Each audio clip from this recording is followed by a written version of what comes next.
Thank you very much for joining us today on the Wolverine Fan Therapy preview of Michigan's second opponent, Saturday, September 9th, 2023, UNLV. This is your host, Phil Kane, a lifelong Michigan Wolverine fan.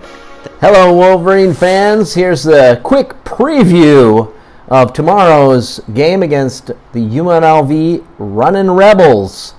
The football team from Las Vegas rolling into Ann Arbor.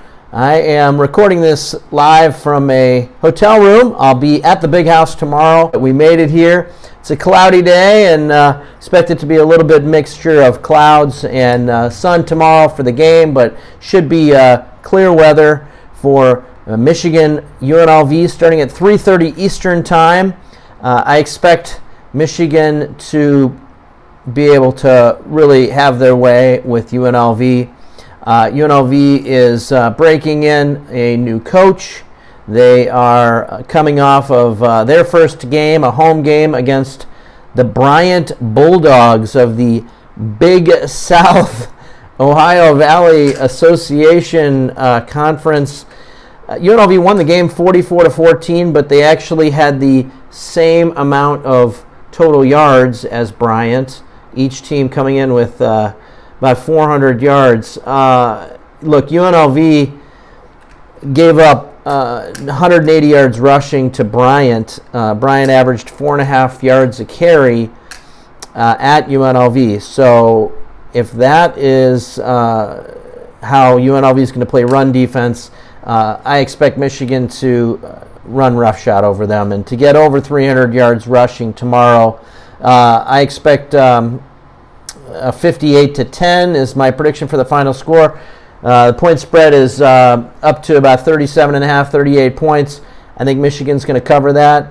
UNLV's offense, their quarterback, Doug Brumfeld, is a big kid, but I think he's going to have a lot of trouble. Probably heard by now that UNLV features Ricky White, a guy that played for Michigan State back in 2020 during the COVID year and had, unfortunately for us, gives us bad memories. He had some success with the deep fade passes against Michigan. I don't expect the same kind of success tomorrow. I think UNLV's quarterbacks are in for a long day. Michigan did not record any sacks in their season opener last week against East Carolina, and so I think the Michigan rush ends and defensive line is very hungry to get some sacks, and I think they should be able to present some real problems for UNLV's offense. So other things to look for in the game are obviously player participation for Michigan.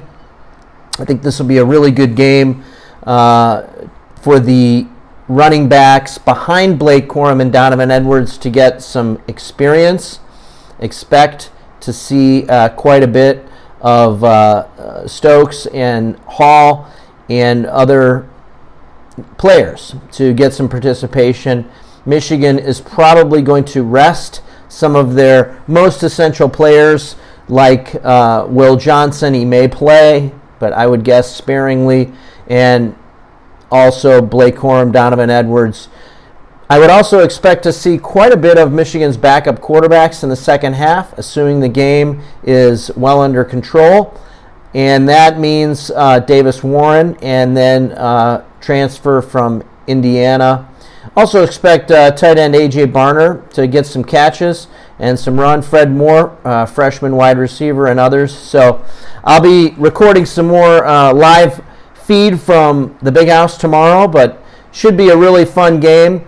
UNLV and Bowling Green next week are Michigan's two weakest opponents on their schedule. I know this isn't a lot of fun. A lot of Wolverine fans grumbling now that college football, there's going to be some really more intriguing matchups tomorrow, like the Saturday night game, Alabama and Texas, Big Ten teams starting to play road games. Wisconsin playing at Washington State.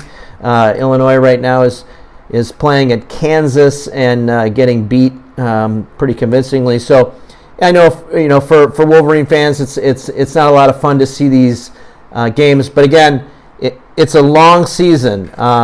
This is the time where I start to remind people that each season comes with a lot of ups and downs, and it is a marathon, not a sprint. So games like this, while not really fun and exciting for fans, maybe, they are really important to build up depth and build up valuable experience for players to weather the storm in a long season. Also, SEC schools have followed this formula for a long time, and it's played quite well for them. So there are plenty of very challenging games coming up later in the season, and we'll be glad that we weathered the storm. Certainly, I can tell you, Brian Kelly down at LSU, Dabo Swinney at Clemson, among others, are probably wishing that they had scheduled some patsies at the beginning of the season instead of starting the season with a tough road game or a game against a tough opponent. So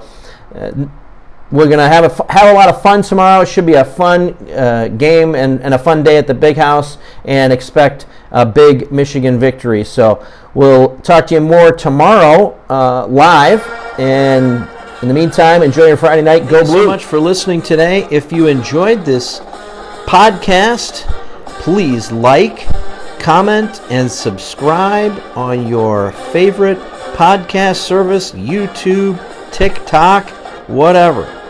Join us, Wolverine fans. Let's go Blue!